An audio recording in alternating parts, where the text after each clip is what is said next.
Greetings, and welcome to this video of Geeks First.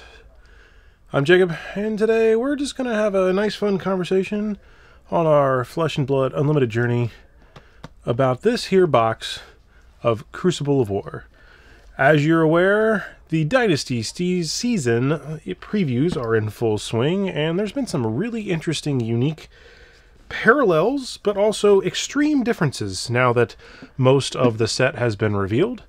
And we'll talk over those as we kind of dive into the Unlimited print run here, and we continue our journey through the Unlimited print cycle and why Unlimited is such an important piece of Flesh and Blood, and that now that it doesn't exist, what that means going forward for players and collectors.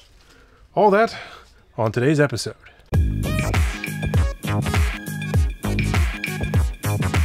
Alright, we're back, and today we're going to open this Crucible of War box, brought to you by our good friend Tim, who is sponsoring this box break.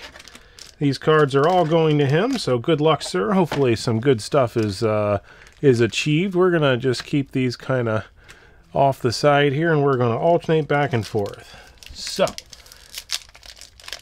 Arcane Rising, WTR, and then Crucible of War. Those sets made up basically the base heroes for this set.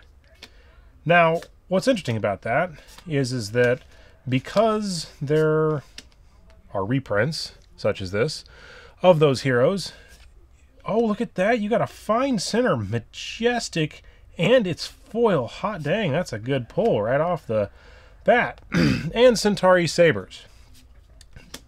That was a great start to this whole opening here.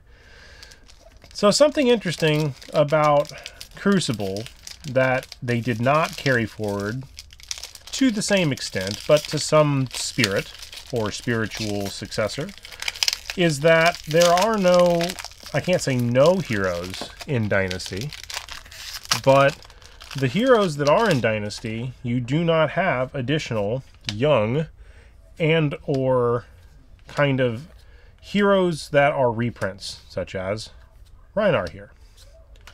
Snapback. Edge of Autumn. It's a great ninja sword. And everyone's cashing in right now. So, speaking of which, coppers, golds, and silvers have become a much more quintessential component to the game. So now, these cards might actually see quite a bit of play. But prior to this, well, especially when Everfest came out, there was some initial speculation, and then they really didn't go to do too much. But now, guess what? The revenge of the cards. Because they definitely do something now. But from an Unlimited perspective, such as copper right here for your nice cash-in, these packs and the contents there within basically give, well, for lack of a better word, a great insight into the thought process of why Unlimited pretty much was needed until Flesh and Blood 2.0 and the decision factor to consolidate all of that into one singular print run. So as an example, as you're probably well aware by this point, you could not get in this box any cold foils. Oh man, look at that. It is definitely time to cash in on that bad boy. Oh, no way. That's a triple threat right there. That's great. That is just funny. It's just funny. But as Flesh and Blood has gone down the path of the 2.0, and now it's more cards that are still useful. Obviously, the set will contain all these various types, you know, Brute, Runeblade, Illusionist, Ranger, Mechanologist, XYZ. It's going to continue. It's going to have almost everything, which is great. Now, in regards to Unlimited, though, Crucible of War was a pretty hard set to find in first edition. So, because of that fact, Unlimited was actually essential. Otherwise, any of these cards, especially in some of the Mechanologist cards and some of the more sought-after cards, you know, for pretty much any class, such as Runeblade here with this Dread Tripnich, I don't know how to say that better. But for any of those style of cards, if Unlimited wasn't a thing, I don't know if I'd be able to even play some of the classes because those cards, you know, needed to exist in some form. Another copper for us. So with Unlimited, obviously the idea was it was supposed to be a good Zen, I guess. It was there to provide the overall community with additional options to expand the game, and in this case, continue to provide good measure for those individuals who needed, you know, readily good access to cards to be able to actually make their particular decks in the capacity that they need to make their deck.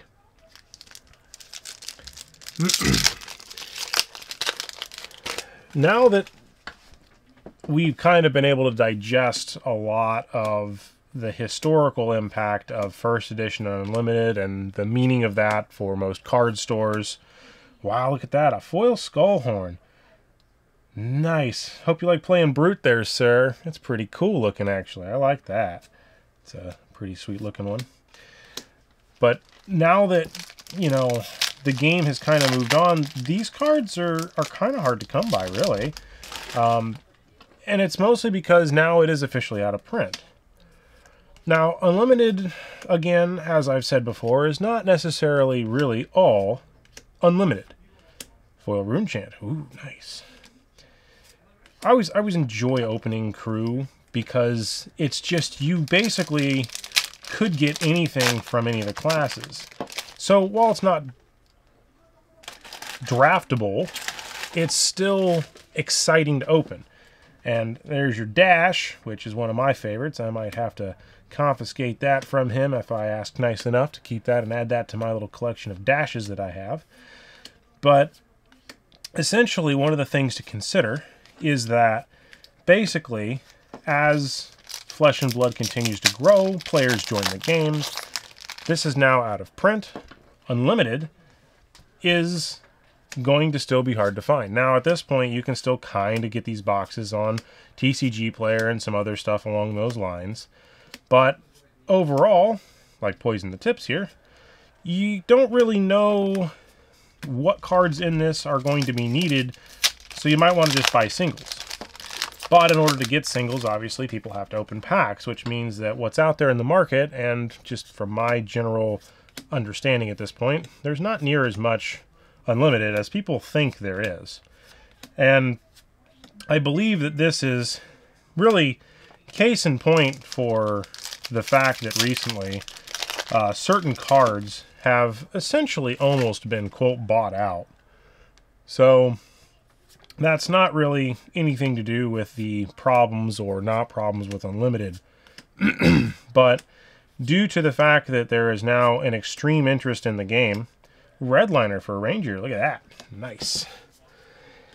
It basically means that as the player base grows, there's going to be demand for older cards, and if all those are in the hands of a few people, well, that makes building decks really complicated until they reprint some of these cards.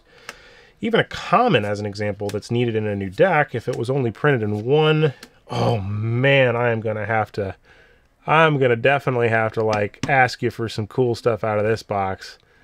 That is a sexy foil. Oh my gosh. Beautiful, beautiful card. But I'm also I love Dash, so. You know, out of the Unlimited sets, Crew to me is the most interesting set to open. It's the most interesting set to get anything in because it touches all the classes. It also kind of, to me, has more of a nostalgia factor, even though Arcane Rising was really where I first started buying packs. Crew is where I spent a majority of my time in store looking to purchase, you know, packs from my LGS. because that is what they had on the shelves. Ooh, Mangle. It's a great one. It's an awesome card. So with Unlimited, Flesh and Blood did some real unique things by making it to be readily available to an extent, but also removing some of the collectability, but retaining the same cards with the same artwork, and just basically making it to where you can't get cold foil versions of the cards. To me, meant that the collectors had their thing that they could really rely on, and on top of that, by the way, are these? Nope, they're all the same back. Okay. For some reason, I thought the pull tab was backwards on one of these. I don't know why. Ooh, Azalea, there you go. See, you almost got every single hero. Nice. But I think that overall, the ability here for Flesh and Blood, boy, oh boy, you are just smoking it tonight. Oh my gosh. Arg Smash! Good brute card there. And Lunging Press. This is an awesome box, man. Congrats. This is some fire. This probably makes up for one of the other boxes earlier. You know, Unlimited Wallet is no longer a thing. Really, I think, is going to be looked back upon with some bittersweet sorrow of being missed. But at the same time, Flesh and Blood 2.0 has a different feel, a different hit, a different vibe that I don't think players will get in this case, because in every 2.0 pack so far, and like Uprising as an example, and possibly even with this Dynasty set, there's going to be a chance to hit marbles.